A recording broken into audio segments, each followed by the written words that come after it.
பெண்கள் வீட்டை விட்டு வெளியவே வர அஞ்சுகிற அந்த காலகட்டத்துல வீதியில இறங்கி ஆங்கிலேயருக்கு எதிராக போராடினவதான் நம்ம கடலூர் அஞ்சலை அம்மா. தன்னுடைய குடும்ப சொத்துக்கள் எல்லாம் வித்து இந்திய விடுதலை போராட்டத்துக்காக பணத்தை செலவு செஞ்சவங்க தான் நம்ம அஞ்சலை அம்மா. இந்திய விடுதலை போராட்டத்துல பங்கு பெற்ற பெண் தலைவர்கள் இங்கு குறைவா இருந்தாலும் ஆனா அவங்க ஆற்றிய பங்களிப்பு இங்க அதிகமா தான் இருக்கு. கடலூர் அஞ்சலை அம்மாள் வாழ்க்கை வரலாற்றை நான் திருப்பி பார்க்க போகிறோம். என்னை மெய்சிலிருக்க வைத்த 2 முக்கிய நிகழ்வை தான் இந்த காணொலியில பார்க்க. முதல் நிகழ்வு 1931ஆம் ஆண்டு கடலூர்ல உப்பு சத்தியாகிரக போராட்டம் நடைபெறும். அதுல நம்ம கடலூர் அஞ்சலை அம்மாள் ஏன்னா நம்ம கடலூர் அஞ்சலை அம்மாள் பிறந்தது கடலூர் தான். அந்த கடலூர்ல நடக்கிற உப்பு சத்தியாகிரக போராட்டத்துல நம்ம அஞ்சலை அம்மாள் அதுல வந்து கலந்துக்கலாம்.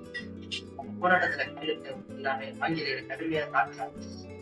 அந்த தாக்குதலின் போது அஞ்சலை அம்மாள் வந்து காயத்துக்கு இதோட மட்டும் இல்லாமல் அஞ்சலை அம்மாளுக்கு 6 மாத கால சிறை தண்டனை விதிச்சு அவங்க கடல் வேலூர் மத்திய சிறைக்கு அனுப்பி வைக்கப்பட்டாங்க. இதுல ரொம்ப முக்கியமான விஷயம் என்னன்னா அவங்க அந்த சிறைக்கு செல்ல போகும்போது அவங்க 6 மாதம் கர்ப்பிணியா இருந்தாங்க.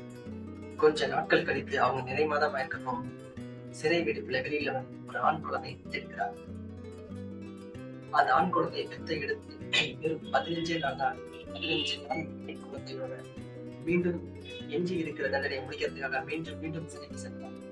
ஜெயில இருந்து வெளியே வந்து குழந்தை பெற்றுக்கிட்டதால அந்த ஆண் குழந்தைக்கு செய்வில் வீரன் அப்படிங்கிற பெயரை சூட்டுறாங்க. பின் நாளடைவுல அவன் ஜெயவீரன் என்று அழைக்கப்படுறான். இவங்க வரலாற்றுல இந்த நிகழ்வுலாம் நம்ம பார்க்க போகும்போது அவங்க எவ்வளவு போராடி இருக்காங்க நம்ம நாட்டுக்காக தெரியும்.